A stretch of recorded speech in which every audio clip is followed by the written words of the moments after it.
năm luân hồi, hồng trần mộng tỉnh, duyên kết đại pháp, huệ giả tâm thanh.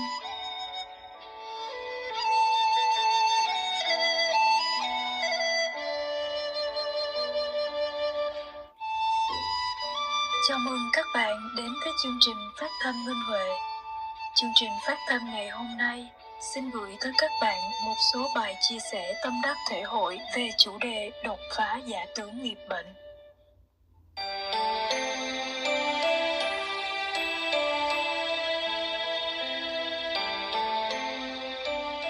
Bài chia sẻ thứ nhất: đối mặt với can nhiễu nghiệp bệnh, tu tâm là tối quan trọng. Bài viết của đệ tử Đại Pháp tại Đại Lục.